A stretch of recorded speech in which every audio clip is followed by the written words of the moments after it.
terhormat bapak-bapak, ibu-ibu, salam Pancasila. Bapak-bapak, ibu-ibu yang melihat video saya ini, tolong jangan lupa subscribe, like, dan di-share. Sifatnya gratis.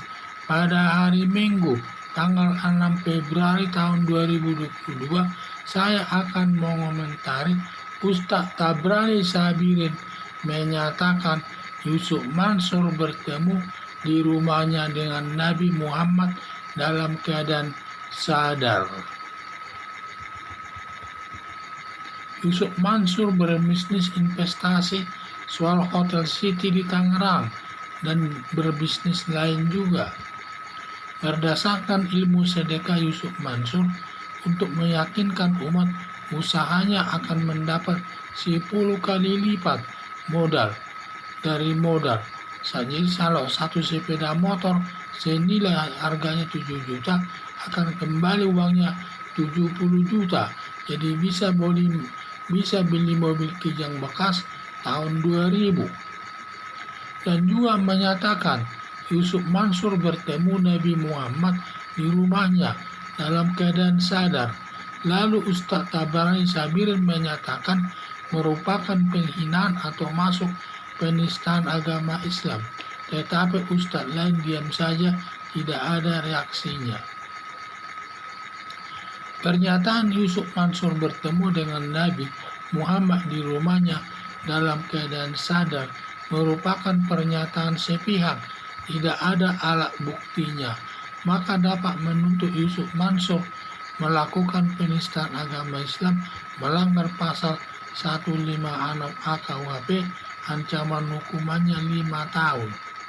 Bisnis investasi Yusuf Mansur ini banyak merugikan umat, dan 8 orang menggugat Yusuf Mansur ke Pengadilan Negeri Tangerang. Harapan saya Yusuf Mansur ini supaya memilih salah satu profesinya, apakah jadi ustadz yang baik atau jadi pengusaha di bidang investasi. Tidak baik dia melakukan dua-duanya bisnisnya tersebut sebagai ustadz dan juga sebagai pengusaha. Apalagi dia banyak menyakiti hati umat muslim terkait dengan investasinya tersebut. Sehingga lebih baiklah dia itu memilih salah satu profesinya, apakah sebagai ustadz yang baik atau menjadi pengusaha di bidang investasi agar dapat menjadi orang kaya. Karena dia katanya sudah tidak mau jadi orang miskin, susah katanya jadi orang miskin tersebut. Sehingga dia berusaha dengan ilmu sedekahnya, sehingga dia berlipat-lipat hasilnya katanya. Itulah kata Yusuf Mansur tersebut. Sehingga dia menyatakan masalah sedekah itu bisa nanti sangat bagus ilmu sedekah itu. Nanti kalau kita menyumbang itu bersedekah satu sepeda motor yang nilainya 7 juta bisa kembali nanti jadi 70 juta. Jadi bisa naik yang bekas tahun 2000-an. Itulah kata Yusuf Mansur ini, berbagai pernyataannya di depan umat itu agar menarik hati daripada orang-orang melakukan investasi atas bisnisnya. Pertama, menarik hatinya, dibilang bahwa ilmu sedekah itu sangat baik sekali, dimana kalau kita menanam modal 7 juta, harga satu sepeda motor 7 juta, bisa nanti mendapat menjadi 70 juta, sehingga nanti bisa naik mobil Kijang bekas tahun 2000. Di samping itu juga dia menyatakan, dia katanya pernah bertemu dengan Nabi Muhammad secara sadar di rumahnya, bahkan sampai ke kamarnya katanya. Nah, justru ini tidak baik. Akhirnya salah satu ustadz itu menyatakan pernyataan daripada Yusuf Mansur itu sudah merupakan penghinaan atau salah satu penodaan agama Islam itu. Karena itu memang pernyataan sepihak saja, tidak ada alat buktinya. Kalau itu memang dianggap penodaan agama, ya tentu dapat dituntut, karena dia tidak ada alat buktinya menyatakan bahwa dia bertemu dengan Nabi Muhammad secara sadar di rumahnya. Itulah dalam hal ini saya lihat di mana Yusuf Mansur ini sering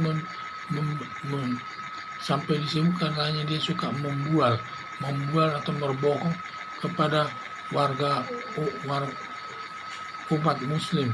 Katanya kalau dia berinvestasi satu akan mendapat kembalian nanti sebanyak 7 kali 10 kali lipat. Di mana berinvestasi sepeda motor, satu sepeda motor nilainya 7 juta akan kembali nanti 70 juta yang nanti bisa naik mobil Kijang bekas tahun 2020 tersebut. Jadi yang saya lihat, jadi harapan saya Yusuf Mansur ini supaya memilih salah satu profesinya saja. Apakah dia jadi ustadz yang baik, yang kalau ini karena dia menyampaikan ceramah-ceramahnya cukup disenangi masyarakat, sehingga dan juga apakah dia jadi pengusaha di bidang investasi agar bisa menjadi orang kaya, karena dia katanya pernah miskin sehingga sudah kapok dia jadi orang miskin, sehingga dia harus jadi orang kaya, sehingga dia berbisnis di bidang investasi tersebut. Itu harus salah satu dipilih saja, jangan dua-duanya, dia ustadz dan juga dia pengusaha di bidang investasi. Akhirnya banyak umatnya yang disakitinya, sehingga karena umatnya banyak disakitinya terkait dengan investasinya tersebut, ya jadi banyaknya merusak nama baiknya sebagai ustadz. Padahal kalau ustadz itu kalau ceramah harus yang baik-baik saja, penuh kasih sayang dan lain sebagainya, dan tidak pernah berbicara bisnis di situ. Semua sifatnya yang baik, kalaupun ya harus baiklah ya, tidak boleh menilai orang lain tidak baik, harus berbuat baik segala sesuatunya. Jadi harapan saya Yusuf Mansur agar memilih salah satu profesinya, jadi ustadz yang baik atau jadi pengusaha di bidang investasi. Sekian dan terima kasih.